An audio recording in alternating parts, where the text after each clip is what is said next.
What if your wedding day wasn't the beginning of forever, but the start of being truly seen? A woman abandoned at the altar, a quiet carpenter who offers her shelter, and a little girl who draws her into the family she never thought she deserved. The Bride Left Behind is a story not about grand gestures, but about quiet kindness, second chances, and the love that finds you when you stop looking for perfection. If you believe that healing can come from the simplest things, a warm bowl of soup, a piano played at night, or a name written at the dinner table, then this story is for you. Before we begin, if you'd like to hear more stories that touch the heart and linger in the soul, feel free to subscribe to the channel. It's free, it's easy, and it helps stories like this reach those who might need them most. Now, let me tell you the story of the bride left behind. Not the story of who left, but of who stayed. A struggling single dad took in a bride.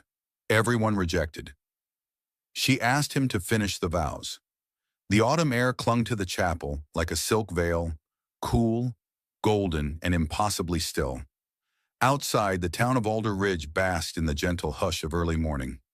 Leaves fluttered in spirals across cobblestone streets. A light breeze stirred the red and amber canopy of trees, and far-off church bells chimed a soft, almost hesitant melody. Inside St. Adelaide's chapel, all was ready. Pew by pew, guests were seated with careful posture and expectant faces.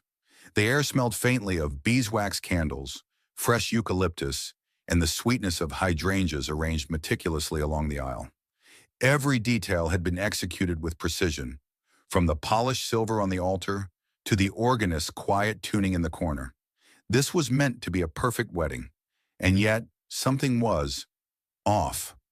A quiet tension rippled beneath the surface of civility. It started with the absence of chatter, the sideways glances. Guests murmured in tight circles about the bride's missing family, how no one had seen her people arrive, how no reserved seating bore names on her side of the aisle. Then the doors at the back of the chapel creaked open. All eyes turned. Clara stood in the doorway, framed by light. She wore a dress of delicate ivory silk, soft and flowing like water. Tiny pearls dotted the sleeves, and her veil trailed behind her like mist over morning grass. She looked every bit the vision of a bride, except for her eyes. They weren't bright with excitement or wet with joy. They were searching, scanning each row, each face, looking for someone, anyone. No one smiled back. Her shoes clicked softly on the stone floor as she walked the long aisle alone. The absence of footsteps beside her made each of her own ring louder, more pronounced, like echoes in a cavern. Guests whispered as she passed, small comments, flickering judgments, and nervous sympathy. Clara's grip on the bouquet tightened. The white roses trembled slightly in her hands. At the altar, the groom stood motionless. Marcus Rivenhall, polished and poised, wore a navy suit tailored to perfection. His jaw was set, his hands clasped behind his back like a CEO awaiting a board meeting rather than a man welcoming his future wife. He gave no smile, no nod, only a furrow of irritation. When Clara reached the altar and turned to face him, the priest cleared his throat. "We are gathered here today," he began in a gentle voice, "to witness the union of Clara May and Marcus Rivenhall in holy matrimony." A pause, and then, "Who gives this woman to be married to this man?" Silence. It was the kind of silence that didn't just fill the room, it pressed down on it. Clara didn't move. The priest's smile faltered slightly, and his eyes scanned the crowd for movement. None came. Marcus raised his brows. "Is this some kind of delay tactic?" he muttered under his breath, only barely audible to Clara. "Where is your father?" Clara's voice was barely a whisper. "He's not coming." "Then who is?" he snapped. "You told me your family couldn't travel, not that they don't exist." "Ah." Clara's lips parted, but no words followed. Her throat tightened. Heat climbed her neck, not from embarrassment, but from something worse, shame, a familiar weight. Marcus laughed dryly, backing a step away from her. "I see," he said with bitter clarity. "You lied. You didn't want me or anyone to know that you come from nothing." The priest took a nervous step forward. "Perhaps we should—" "No," Marcus cut in. "This is over." Gasps rose from the pews. I'm not marrying someone who can't even bring a name to the altar, he said, loud enough for the guest to hear. I'm not here for charity. I'm here for a future, with someone who knows what that means. He turned and walked away. Just like that. Clara stood frozen. Her bouquet slid from her hands, landing with a soft thud. The petals bruised instantly. She didn't cry. Not yet. The whispers turned into motion. Guests stood, uncertain whether to console her or pretend they'd seen nothing. Most chose the latter. They began to file out, some quickly, others with an apologetic glance. A woman Clara had never met patted her on the shoulder before leaving. A man on Marcus's side shook his head in disappointment, muttering, "Should have seen this coming." Within minutes, the chapel emptied.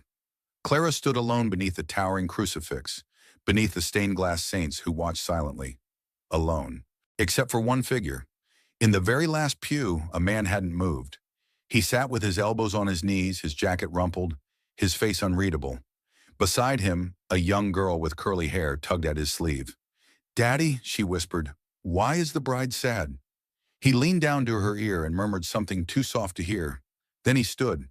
Clara didn't notice him approaching until he was halfway down the aisle. She was seated now, more like collapsed, on the bottom step of the altar. Her veil had slipped, her dress pooled around her like wilted silk. She didn't look up.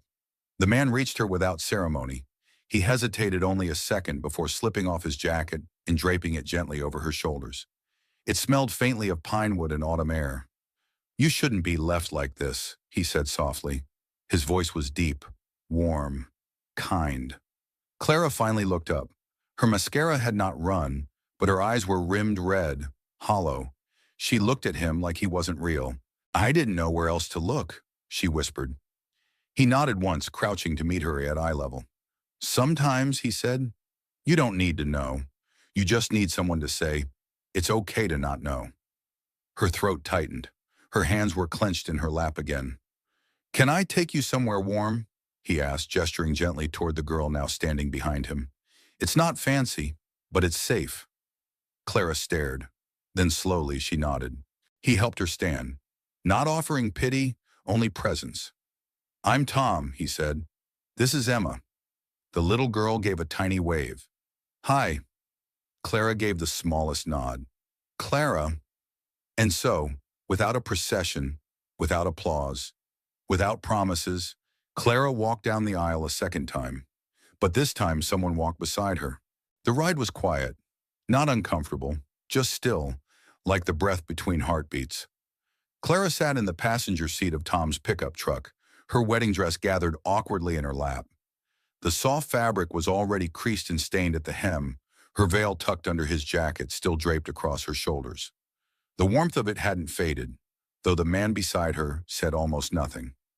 Outside the window, the town passed by in slow motion. Amber leaves drifted across the road like the last remnants of something beautiful and fading. Clara stared out, her hands folded in her lap, fingers curling and uncurling in silence. Emma sat in the back seat, legs swinging, nose pressed against the glass. She hummed softly, tracing a finger across the fogging window. Clara found herself watching that small hand, the innocent movement. There was something comforting about it, an echo of a life that had nothing to do with hers. "You okay with soup?" Tom asked gently, eyes still on the road. His voice was low, steady. She blinked. "Soup? That's what we've got at home. Chicken, I think. Could heat it up." She nodded slowly. "Soup is fine." He didn't press. He never did. They turned off the main road and followed a narrower lane framed by sugar maples, branches arching overhead like cathedral beams. At the end of the lane sat a small, wood-framed house tucked between trees, its front porch half buried in fallen leaves. Smoke curled gently from the chimney. A single porch light glowed against the deepening afternoon. Tom parked the truck, cut the engine. Gravel crunched beneath the tires, then everything was still again. "We're here," Emma chirped, already unbuckling her seatbelt. Clara hesitated. She didn't belong here. Not in this little home with its warm windows and familiar clutter. Not in the life of a man who had picked her up from a ruin and offered her shelter like it was the most natural thing in the world. But she had nowhere else to go. Tom walked around and opened her door. He didn't offer his hand, didn't hover. Just waited until she stepped out, one foot at a time, her dress dragging softly along the gravel. Emma bounded up the porch steps. "There's a swing," she called. "And Daddy says it creaks, but I like the sound." Tom smiled. "Watch your step," he said quietly to Clara. "The third board's loose." She followed him inside. The scent of wood smoke and cinnamon wrapped around her the moment she stepped through the door. The house was small but warm, every surface worn in the way things get when they've been cared for rather than replaced.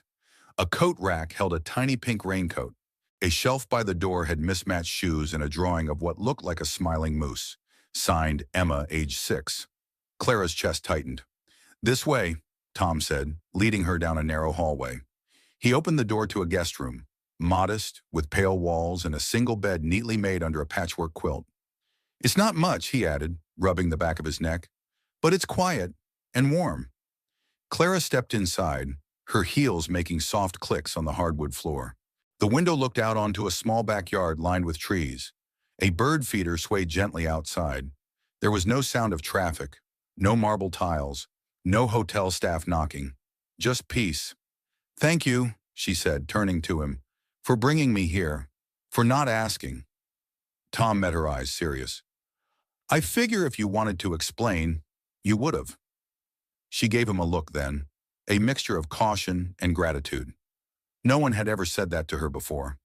That silence could be respected. "I'll let you rest," he said. "Dinner in 20 minutes or so." He closed the door softly behind him. Clara sat on the edge of the bed. She didn't cry. She hadn't since the church.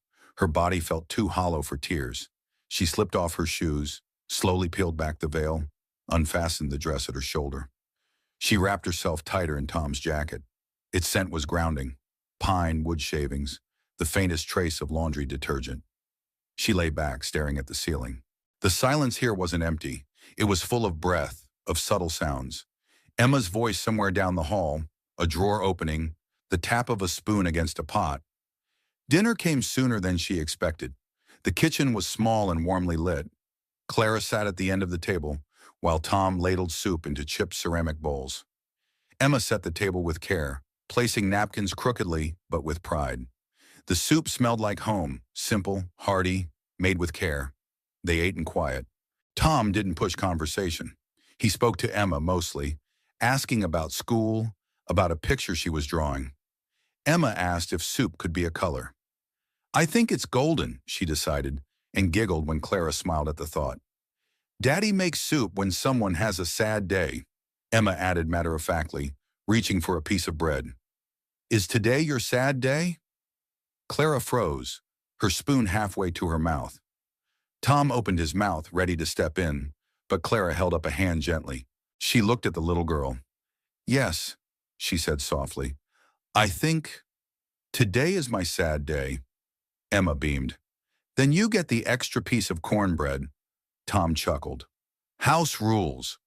Clara laughed, a real surprise laugh that caught in her throat and turned into something fragile.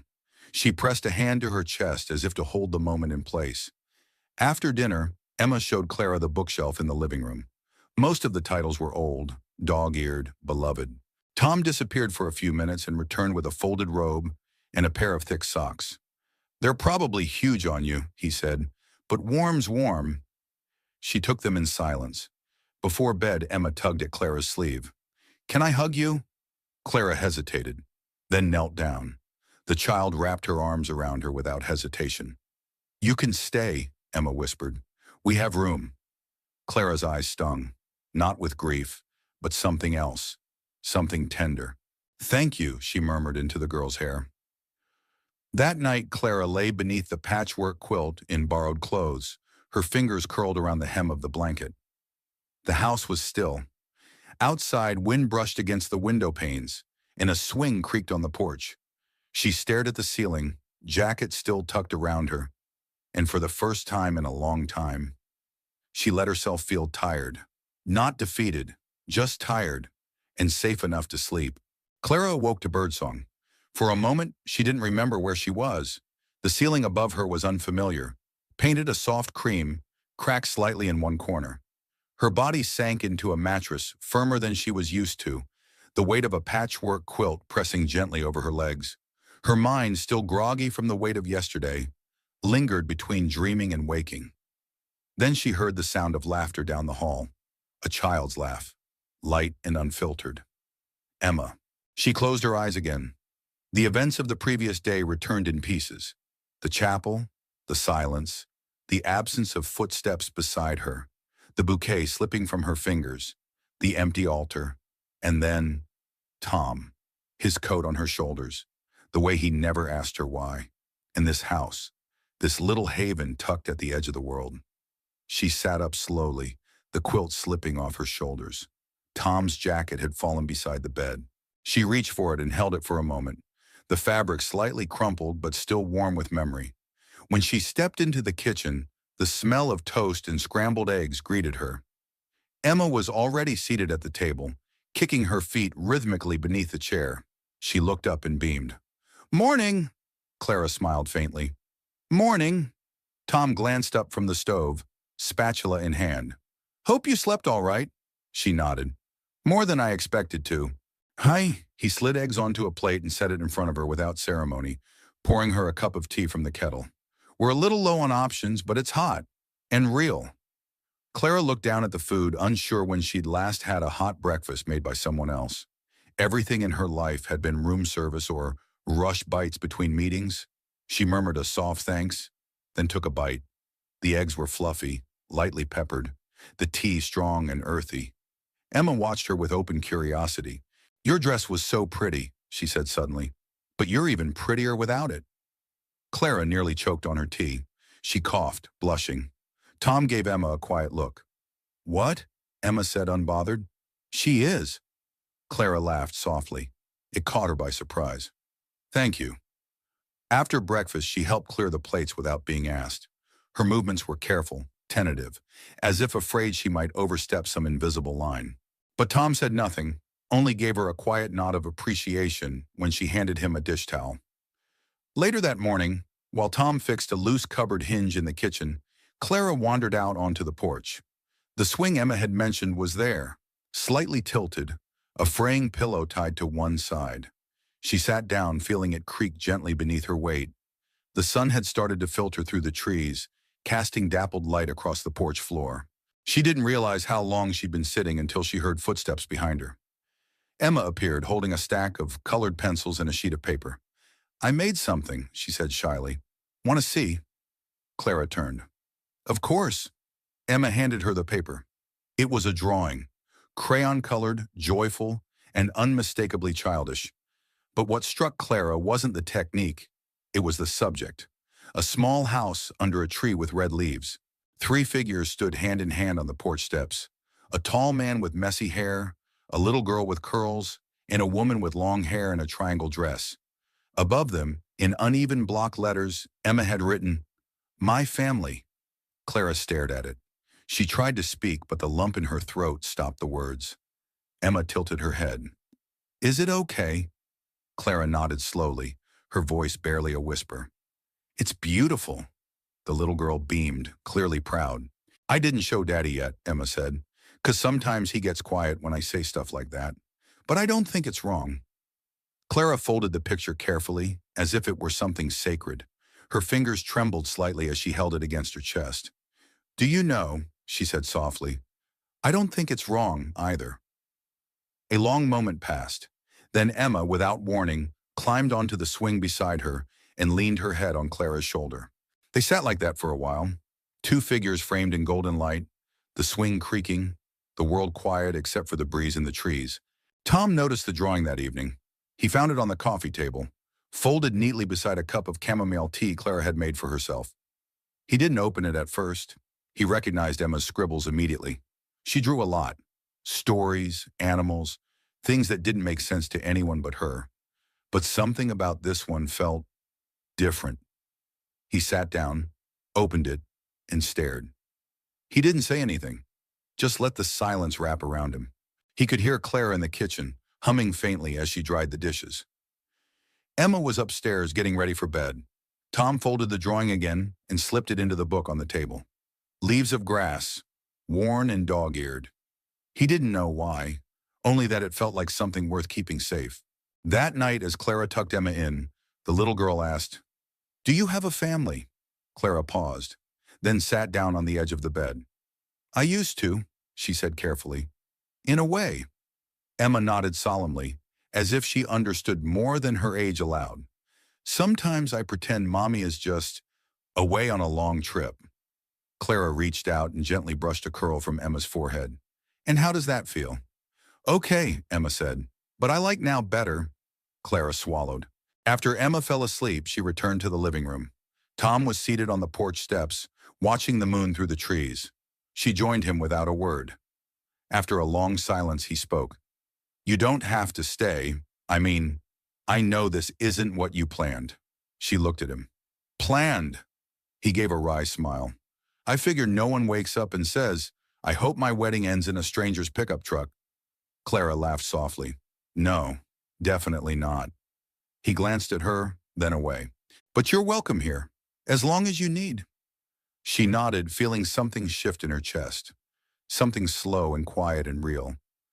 I think, she said gently, I've never been in a place that asked nothing of me. Tom didn't respond, but his expression softened. The swing behind them creaked in the wind. And for the first time in what felt like forever, Clara didn't feel like she was waiting for the other shoe to drop. There was no performance here, no test to pass. Just the cool night air, the warmth of borrowed clothes, and the sound of someone breathing beside her without expectation. Clara stood barefoot in the kitchen, sleeves rolled to her elbows, a dish towel slung over her shoulder. Morning light streamed in through the small window above the sink, warm and golden, casting her in hues of soft amber. The kitchen smelled faintly of coffee and bread, the kind of scent that spoke more of memory than recipe. She was drying a plate, slowly, with careful, deliberate movements. Not because the task was difficult, but because it was grounding. There was something oddly sacred in the rhythm of it. Wash, rinse, dry, stack. Her body moved without thought, but her heart was starting to thaw. Behind her, Emma was sitting cross-legged on the floor, sorting buttons into jars by color. She narrated her process with the seriousness of a scientist conducting an important experiment. Blue ones are for rainy days, she explained. Green ones are for wishes. Red ones go in the angry jar. But I don't use that one unless someone breaks my crayons. Clara smiled, placing the plate neatly into the drying rack. And the yellow ones? Happy, obviously. Tom entered the kitchen just then, rubbing sleep from his eyes, hair still tousled. His flannel shirt was only half buttoned, and his feet made soft sounds on the worn hardwood floor. Smells like someone's been busy, he said, noticing the clean counter, the tidied sink. Clara turned, drying her hands. I thought it might be nice to help a little. He looked around, then back at her. You didn't have to. I know, she said softly, but I wanted to. Tom opened a cupboard, pulled down a mug. He didn't say anything right away, just poured himself coffee, added a little milk, stirred slowly. I've never had anyone clean the kitchen without me asking, he finally murmured, almost more to himself than to her. Clara shrugged. I guess I've never stayed long enough anywhere to do it. They stood in quiet for a moment, letting the warmth of the room speak where words weren't needed. Then Emma, proudly holding up a jar of blue buttons, interrupted the hush with a triumphant, Rainy days complete. Tom laughed. You've got yourself a whole weather system there. Emma grinned and looked at Clara. Can she stay for lunch again, Daddy? Clara glanced at Tom, then quickly down at her hands.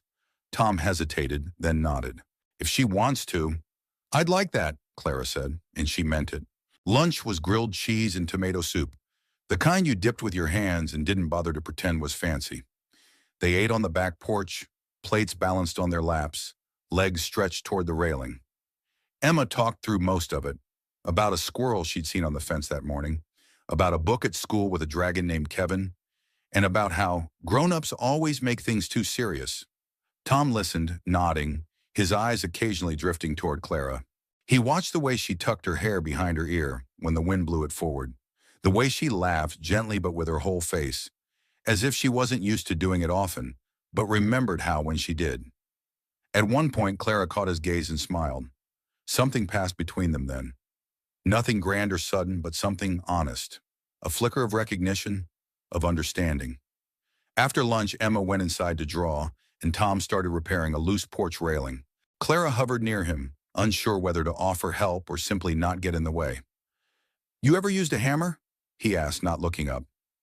She blinked. "A hammer?" He held one up. "Heavy thing, hits nails." She laughed. "I've seen them. Never used one." He handed it to her. "First time for everything." She took it carefully, feeling the weight in her hand. Tom held a nail in place, looked at her. "Want to try?" She hesitated, then nodded. Kneeling beside him, she aimed, tapped, then hammered. It was awkward at first, her grip unsteady, the angle wrong, but Tom guided her gently, his hand just hovering above hers, offering small corrections without criticism. When the nail finally slid in smooth and straight, Clara looked up, triumphant. "I did it." "You did." And then, without warning, she laughed again. It was louder this time, freer. Tom leaned back on his heels, looking at her not like a guest or a stranger, but like someone familiar. That evening, they sat down for dinner, chilly this time, thick and spicy. Clara helped Emma set the table. She didn't ask where things went anymore. She just knew. When the food was served, Tom paused, looking around the table. He cleared his throat. "We usually say something before we eat." Clara raised her eyebrows, surprised. "Not a prayer exactly," he explained. "More like a moment." Emma folded her hands. "Can I say it?" Tom nodded. Emma squeezed her eyes shut. "Thank you for the food and for good weather, and for Miss Clara who makes the house smell nice now, and for Daddy not being grumpy today. Amen." Tom coughed into his napkin, hiding a smile. Clara chuckled, her face warming. "Do I really make the house smell nice?" Emma nodded emphatically. "Like soap and flowers and something soft." Dinner tasted different that night, not because of the chili, but because of the company. The rhythm of their conversation flowed more easily, like a song that had finally found its melody. Afterward, as Clara gathered the dishes, she noticed something on the table. A small square of folded paper, her place card. It was hand-drawn, with her name written in shaky block letters. A flower doodled beside it. She picked it up, staring at the name. Clara. Just that. No last name. No title. A name at the table. She looked toward Emma, who was busy stacking spoons, and then toward Tom, who met her eyes with a quiet, unreadable expression. "You didn't have to do this," Clara whispered. "I know," Tom said, "but you're here, and you matter." Clara looked down at the card again, her fingers brushing the soft paper. Something in her chest ached, not painfully but deeply, like the slow stretch of a muscle long unused. Later that night, while Emma slept and the house had grown still, Clara wandered onto the porch again. Tom was there, as he always seemed to be in the quiet hours, leaning against the railing, a mug of tea in hand. He didn't speak when she approached, just moved slightly to make space. She stood beside him, arms crossed against the chill. "The stars are bright tonight," she said softly. He nodded. "Happens out here when the world isn't busy drowning them out." They stood in silence for a long time. Then, almost without thinking, Clara asked, "Do you ever miss it?" Tom turned to her. "Miss what?" "The noise, the chaos, people, deadlines, meetings, purpose." He thought for a moment, then answered slowly. "I used to, before Emma. Before the quiet started feeling like something I earned, not something I ran to." Clara nodded, absorbing his words. "Do you?" he asked in return. She looked out at the trees. "I'm not sure. I think I'm just now learning what peace feels like." Tom didn't push her, just took a sip of his tea, eyes on the stars. And for a little while, they didn't need to say anything more. Clara hadn't intended to rearrange the spice rack, or fold the dish towels by color, or sweep the porch while Emma napped. But somehow, as the days blurred gently into one another, her hands had found their own rhythm, tidying, fixing, softening edges that had long gone unnoticed. She told herself it was just to help, just to earn her keep. But she knew deep down it was more than that. She was beginning to care. It wasn't about cleanliness. It was about making a place hers, even just a little. A corner of a shelf where her borrowed mug sat each morning, a scarf draped over the coat hook like it had always been there, a tea tin, her favorite blend, placed between Tom's coffee and Emma's cocoa, as if it belonged. One evening, as twilight cast long shadows across the kitchen floor, Clara stood by the window drying a plate. Outside, the sky blushed with streaks of apricot and plum, the kind of sunset that made you believe in softness. Tom was in the backyard chopping firewood. His flannel sleeves were rolled high on his forearms, and the rhythmic thud of the axe landing in the log punctuated the evening stillness. Every now and then, he paused to rub his shoulder. Clara noticed he always did that when it was going to rain. Inside, the quiet settled around her like a well-worn blanket, until she heard it, a faint, out-of-tune note, then another. She turned slowly toward the living room. Emma sat on the floor beside an old upright piano, her small fingers pressing keys at random. The wood was scuffed, the ivory chipped on some of the keys, but even in its wear, the piano held a kind of quiet dignity, like it had known lullabies and heartbreak in equal measure. "I didn't know you had a piano," Clara said, stepping in. Emma turned. "It used to be Grandma's. Daddy doesn't play, though. He just fixes the bench when it wobbles." Clara smiled, kneeling beside her. "Do you play?" Emma shook her head. "I tried, but it sounds weird." Clara pressed a key, wincing at the sharp, flat note. "It needs tuning." Emma tilted her head. "Can you fix it?" Clara hesitated. "I can try." That night, after Emma had gone to bed and Tom was reading quietly on the porch, Clara returned to the piano. She sat down slowly, running her fingers lightly across the keys. Some were sticky, a few were hopelessly flat, but the bones were good. The weight of it beneath her hands felt familiar. She hadn't played since she was a teenager, since the days when music had been her one place of refuge, long before expectations took its place, long before she'd traded sound for silence, feeling for control. She pressed a few keys, gently this time, adjusting the pressure, coaxing sound from the instrument instead of commanding it. Tom's voice came from behind her, soft. "Didn't know you played." She didn't turn. "I used to." "How long ago?" "A lifetime."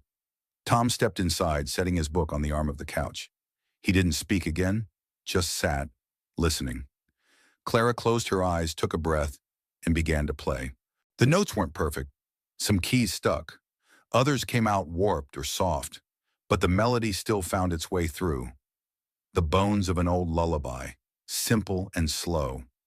It was a song her mother used to hum while folding laundry, a tune Clara hadn't even known she remembered until her fingers found it again.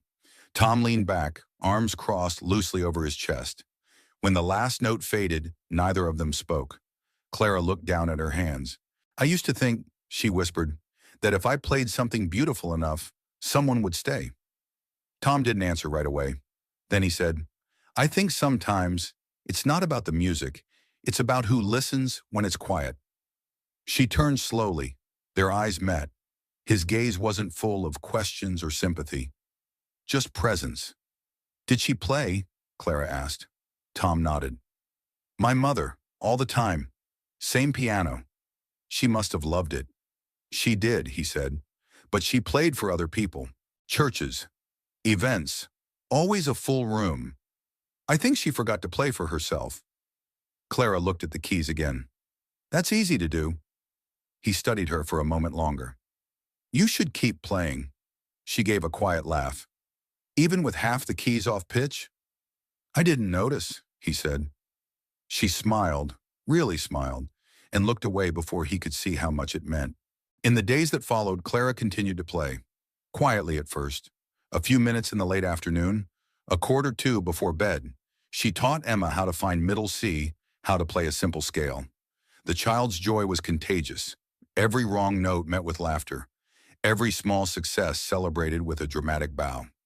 Tom listened, sometimes from the porch, sometimes from the kitchen, always just within earshot. And slowly, something began to shift. Not all at once. It started in the small things. The way Clara reached for a second plate without asking whose turn it was to serve. The way Tom poured her tea without needing to ask how she liked it. The way Emma crawled into Clara's lap on the couch with a book and didn't look up for permission. Belonging doesn't announce itself with trumpets. It creeps in through shared silences, through dinners without pretense, through soft music on tired nights. One evening, Clara opened the old bench under the piano and found a folder of yellowed sheet music. Most were too faded to read, but one stood out. Autumn Nocturne, handwritten, dated in the corner. 1984, in careful cursive, to Mom. Play this when you miss yourself. She ran her fingers over the ink. Later that night, after the house had gone still, Clara played it. And for once, she didn't play for anyone else. Not to be heard, not to impress, not to hold someone in place. She played because she needed to remember who she was. And from the porch, Tom listened. Not as a man offering shelter, but as someone quietly realizing he didn't want the music to end. The first frost of the season arrived quietly, brushing the edges of the porch railings with a silver sheen and crisping the last of the leaves clinging stubbornly to the maples. When Clara opened the front door that morning, the air bit at her cheeks, sharp and bracing, and yet somehow invigorating. She breathed it in, let it fill her lungs. It was the kind of morning that made you feel alive, even if you weren't sure what that meant anymore. Inside, the house was still wrapped in sleep. The kettle had yet to hiss. Emma hadn't yet tumbled down the stairs in her mismatched socks, and Tom's boots remained by the door, undisturbed. Clara stood for a while in that quiet. She didn't know why exactly, but something inside her had begun to shift. The kind of shift that didn't shout, didn't burst through the surface. It whispered. It asked questions instead of giving answers. It tugged at the corners of silence. Later, after breakfast, while Emma was at school and Tom was out on a repair job, Clara sat alone at the piano. She didn't play. She simply sat, fingers resting gently on the keys, heart somewhere between hesitation and something softer. On the far shelf, half buried under a stack of unused notepads, she found the thing she hadn't intended to find. A folded piece of paper. No, the piece of paper. The vow. The one she had written months ago. Long before the dress, the flowers, the chapel. She had folded it carefully and kept it hidden in her clutch that day. Not because she feared she would forget the words, but because she had hoped they might mean something more if she held them close until the right moment. She had never gotten to read them. Her fingers trembled slightly as she unfolded the page. The ink had smudged in one corner, probably from the tears she hadn't let fall. She read the words again, slowly. I don't promise perfection. I won't always know the right thing to say or how to fix what hurts, but I promise to try. I promise to be honest. I promise to choose you again and again, not because life is easy, but because love is worth returning to. I will hold your hand when you're strong and when you're not. I will be home when the world is not kind. Clara folded the page once more and held it to her chest. That evening, after Emma had gone to bed, Clara found Tom in the garage. The space smelled of sawdust and cold metal, comforting in a way she couldn't quite name. Tom was bent over a workbench, sanding the edge of a small wooden box. Simple, handcrafted, no embellishment. I didn't mean to interrupt, she said softly. He looked up, brushing dust from his hands. You're not. Clara stepped closer, holding something behind her back. What's that? He asked, noticing. She hesitated, then extended the folded page toward him. I wrote this, she said, for my wedding day, my vows. But I never got to say them. Tom took the page gently, his eyes scanning her face before looking down at the words. Clara turned away, pacing the small garage with slow, uncertain steps. I don't know why I'm giving this to you, she murmured. I've been carrying it so long, not just in my bag, in me, and lately it feels heavier somehow. Like if I don't speak it even once, it'll disappear. Like it was never real. Tom read silently. She kept speaking, not because he needed her to, but because she needed to hear herself. I spent so much time planning the perfect day. The dress, the guests, the music. But none of that mattered. What mattered were these words. I wrote them because I believed in love that showed up, in someone who stays. Her voice caught slightly. And then no one did. A long silence passed. Tom looked up. These are beautiful, he said quietly. Every word. Clara nodded, blinking fast. I thought maybe you could help me finish them. Just once. Just so they don't stay unfinished. He folded the page slowly, deliberately. "I can do that," he said. They stood together in the living room. No candles, no music, no audience. Just the hum of the heater, the creak of the old floorboards, and the faint sound of wind brushing against the windows. Tom handed the page back to her. "You want to read it?" he asked. Clara shook her head. "No, I want to hear it. I want to know what it sounds like when someone stays." So he read it, not like a groom, not like a stranger. He read it like someone who knew what it meant to rebuild, word by word, piece by piece. When he finished, neither of them spoke. Clara wiped her eyes, smiling through the tears. "It's strange," she said. "I thought saying it would make me sad, but it didn't." "What did it make you feel?" "Seen," she whispered. "Like maybe I'm still allowed to believe in love." Tom reached out, not with urgency but with quiet care, and touched her hand. She let him. It was the first time she had let someone touch her without flinching since that day. Maybe even before it. And the strange thing was, it didn't feel like a beginning. It felt like a continuation of something gentle, something real. Not fireworks, but a flame that wouldn't go out. Later, in the stillness of her room, Clara lay awake, the folded vow on her nightstand. The words no longer felt unfinished. She didn't know what came next, but for the first time in a long while, she knew she wasn't carrying it alone. The morning began like any other. A pale sun was climbing through the trees, sending soft, streaked light across the windowsill. The scent of brewing coffee drifted through the house, and the floor creaked faintly under Emma's dancing footsteps upstairs. Outside, frost still clung to the grass like a secret not yet told. Tom stood at the kitchen counter, spreading jam on toast with the kind of quiet focus that comes from routine. He reached for the second plate, the one he'd begun setting out instinctively each morning since Clara had arrived. But the hallway was silent. No gentle footsteps, no voice humming under her breath, no sound of her settling onto the porch swing with her tea. He waited another few minutes listening. Still nothing. He knocked on her door gently. "Clara?" No answer. He pushed the door open a crack. The bed was made. The quilt folded with deliberate care. The pillow fluffed. Her jacket, the one he'd lent her that first day, was draped across the end of the bed. Folded. On the nightstand sat a note. Tom stared at it, unmoving. Then he stepped forward and picked it up. The handwriting was small and steady. "Tom, thank you for everything. For the kindness you never owed me, for the space to breathe, and for helping me hear my own voice again. I'm not running. I just have something I need to face before I can truly stay anywhere.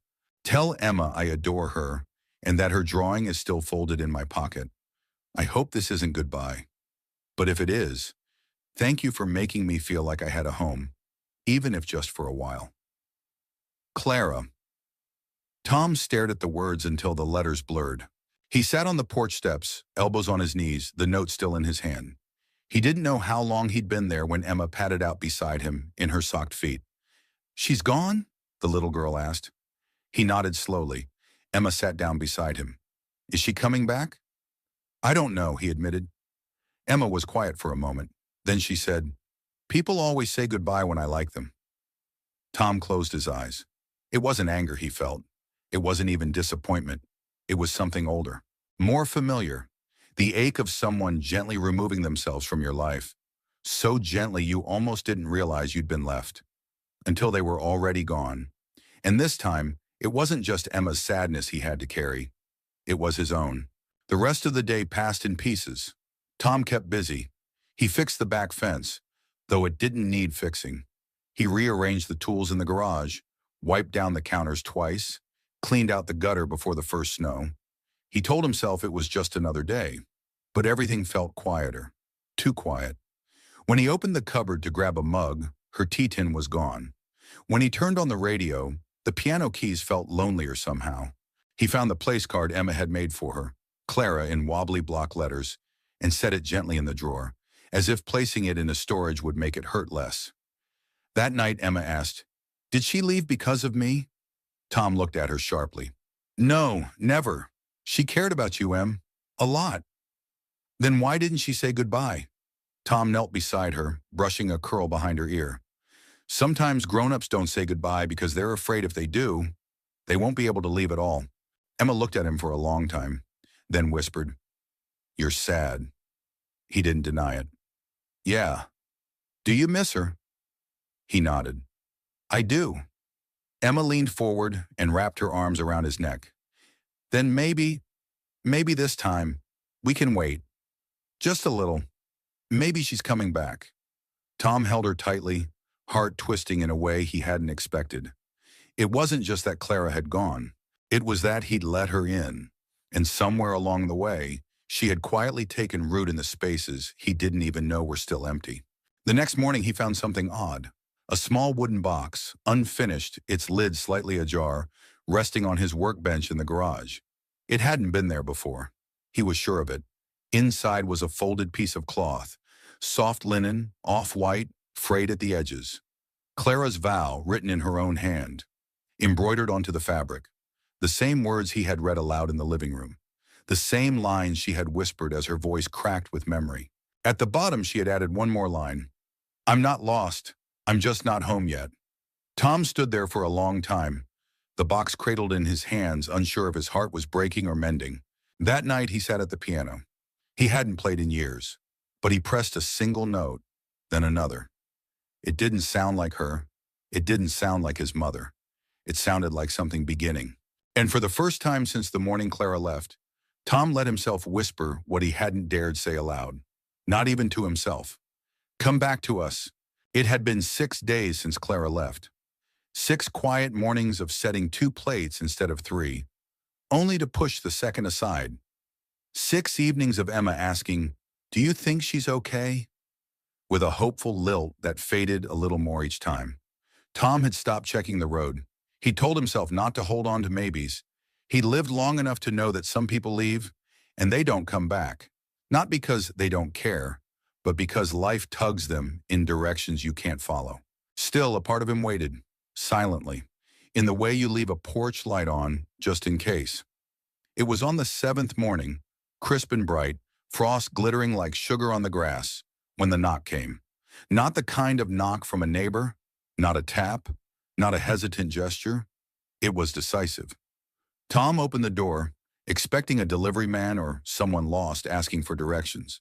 Instead, a man in a tailored black coat and leather gloves stood on the porch, holding a small envelope of ivory cardstock. "Tom Carter?" the man asked with practiced professionalism. Tom nodded. "I have a delivery for you from Miss Clara Margaret Ellington." He blinked. "Sorry, who?" The man smiled faintly. "Miss Ellington asked that I not answer questions.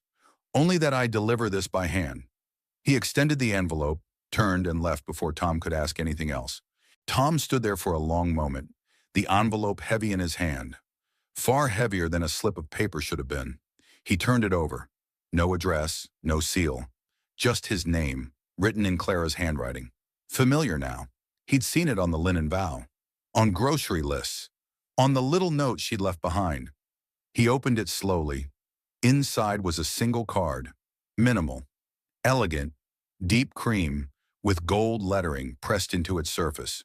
"You are cordially invited to a wedding.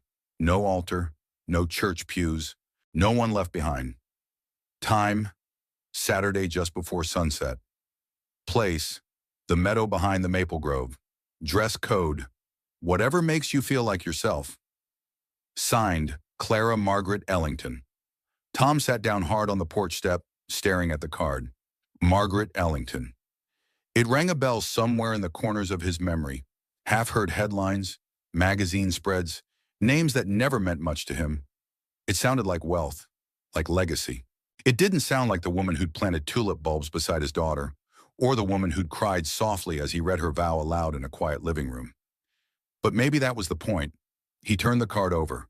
On the back, in Clara's own handwriting, she'd added a single line.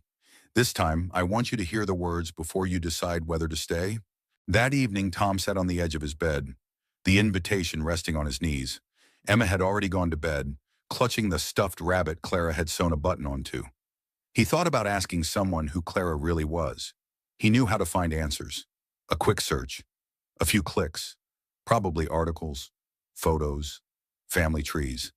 But he didn't, because none of that mattered. He didn't need to know her name in full to know the way she'd looked when Emma had handed her the family drawing, or the way she'd tucked her legs under her on the porch swing, trying not to take up space, or the way she'd played the piano, hesitantly, reverently, as though every note was a small apology for forgetting herself. He didn't need to know her legacy. He had known her. And now maybe, just maybe, she wanted him to see all of her. The next morning he packed a bag, just a small one. He stood in the living room holding the invitation again, the morning light washing over the room that still held pieces of her. The tea tin Emma had insisted they keep, the scarf still hanging by the door, the drawing she'd never taken down from the fridge. Emma tiptoed down the stairs in her pajamas. "Where are we going?" Tom knelt beside her. "We've been invited somewhere." Emma's eyes lit up. "Is it a party?" He smiled. "Something like that." They arrived just before sunset. The meadow stretched wide behind the grove of maples, the grass a soft gold beneath the falling light. The trees framed the clearing like old friends standing guard. There were no rows of chairs, no music, no archway of roses or aisle runner. Just Clara. She stood beneath a single maple tree in a simple white dress, not the extravagant gown from that day in the chapel. This one was soft, flowing, like something borrowed from the wind. Emma saw her first. She darted forward, shouting, "Clara!" with the kind of joy only children can muster without fear. Clara crouched just in time to catch her. "You came," she whispered, holding the child tight. "You both came." Tom approached more slowly. He stopped a few feet away, his voice rough but steady. "Margaret Ellington, huh?" Clara stood, brushing a curl from Emma's cheek. "You Googled me." "No," he said. "I read the back of a wedding invitation." She stepped closer. "I didn't lie to you, Tom," she said gently. "I just needed to find out who I was without it, without the weight, without the rooms that echoed when I spoke." "And did you?" She nodded. "In your home, with your daughter, in the quiet, in the piano notes that sounded like breath. I remembered who I was before I was anything." Emma tugged on Clara's hand. "Are you getting married right now?" Clara laughed softly. "That depends. I wrote a new vow, but I was hoping someone else would go first this time." She looked at Tom. He looked at her, really looked. No suit, no script, just her, in the dying light, asking nothing more than his heart. "I don't have anything fancy to say," he said. "No flowers, no poems." She waited. "But if you'll have me," he continued, "I can offer a home, a place to come back to whenever you need to remember who you are." A long pause, then Clara whispered, "I do." And this time, the words didn't echo off empty pews. They settled softly into the grass, the sky, the hands they now held. Emma clapped. "Finally!" She turned and shouted toward the trees. "She didn't leave us!" That night, as the stars bloomed above the meadow, the three of them sat beneath the maple tree, wrapped in a quilt, sharing hot cider and laughter.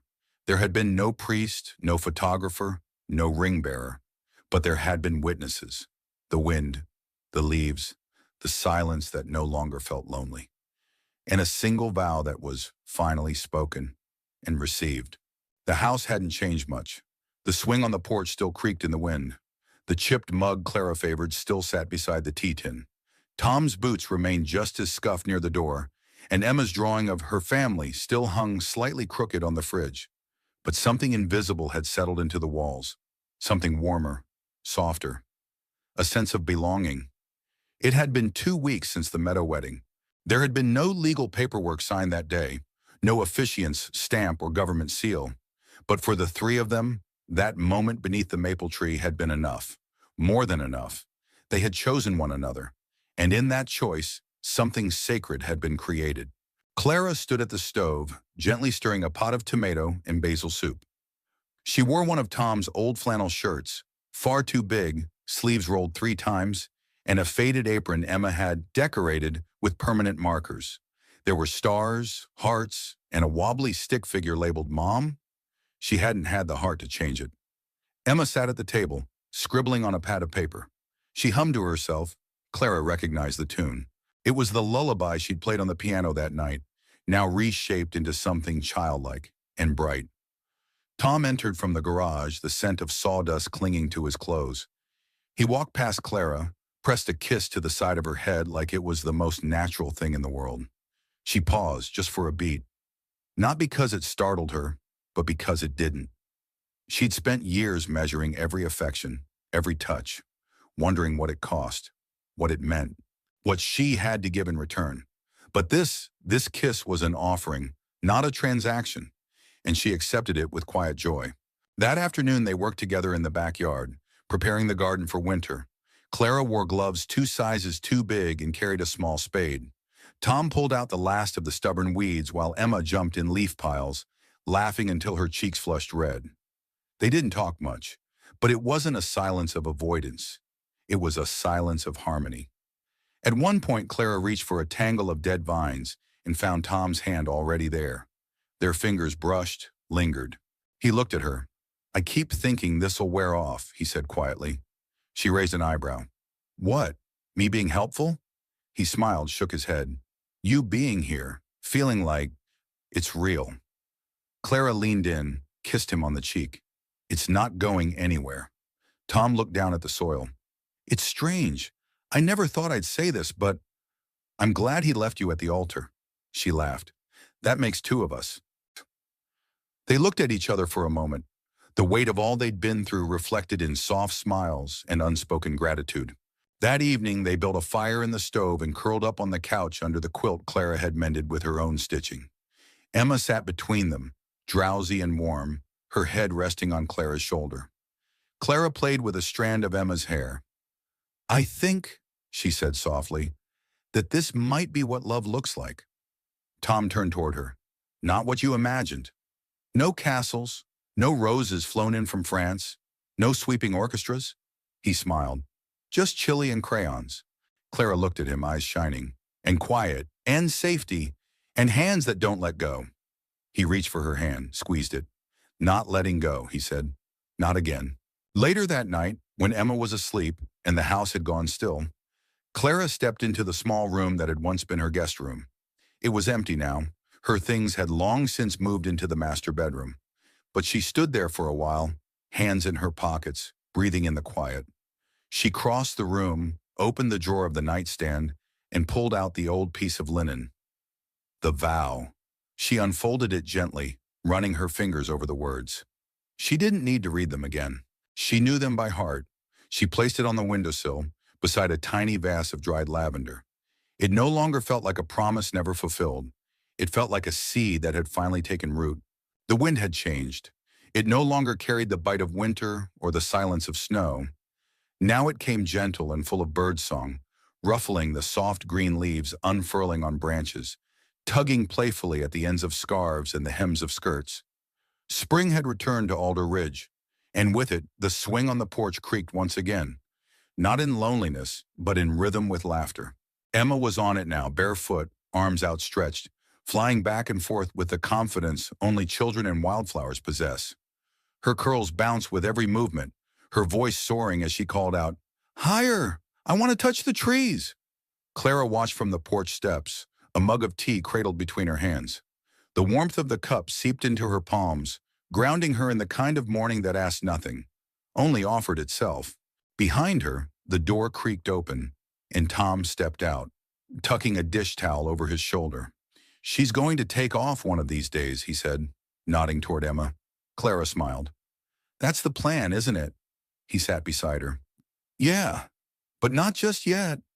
They sat in comfortable silence for a while, watching their daughter, as she was now truly theirs in every way that mattered, soar forward and return again and again, tethered by ropes and trust. "I still think about that day," Clara said eventually. "The church, the silence, the door closing behind him." Tom looked at her, gentle. "Regret?" She shook her head. "No, gratitude." She took a sip of tea. "If I'd been married that day, I would have spent the rest of my life wondering what love might feel like if it weren't so performative, so conditional." Tom said nothing. He didn't need to. His hand reached for hers, resting between them. "I think people spend a lot of time searching for magic," she continued, "chasing grand gestures. But what if it's not magic we need? What if it's something quieter?" He brushed his thumb across her knuckles. Like soup on a cold day, Clara laughed softly.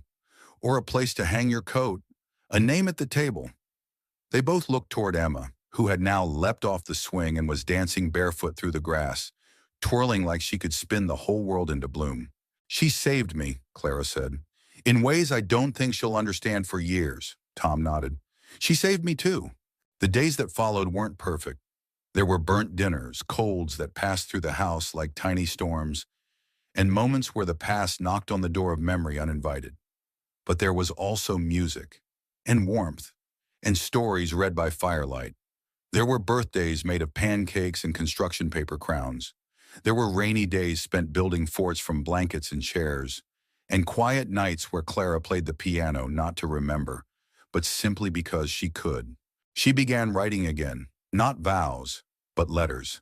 To herself, to the woman she had been, to the girl who once thought being left behind meant the end of her story. You weren't left, she wrote one morning. You were redirected, and what you found wasn't lesser. It was truer. One spring afternoon, Clara found herself alone on the porch swing, while Tom and Emma picked wildflowers nearby. She leaned back, eyes closed, letting the breeze carry her.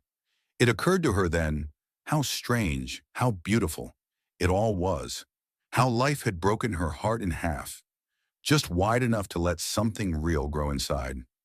She thought of all the things she'd once believed love had to be. And then she thought of Tom, holding a bowl of soup out to her with no conditions. She thought of Emma, handing her a crayon drawing and saying without hesitation, "You're in my family now."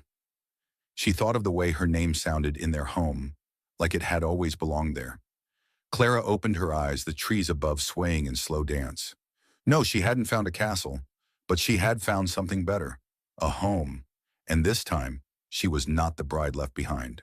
She was the woman who had been found, by kindness, by patience, by a love that didn't ask her to perform, only to stay. And stay she did. Before you go, I'd love to know, where are you watching from? Drop your city or country in the comments. I always enjoy seeing how far these quiet little stories can travel. And tell me, what part of The Bride Left Behind touched you the most? Was it Clara's quiet courage? Tom's steady kindness? Or maybe Emma's innocent, healing love? If this story spoke to you in any way, don't forget to like, subscribe, and turn on the notification bell so you won't miss the next story that's waiting to find you. Thank you truly for spending this time with me.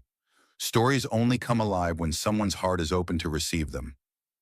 And today, that someone was you. Until next time, stay kind, stay soft, and remember, sometimes the most beautiful beginnings come from the quietest endings.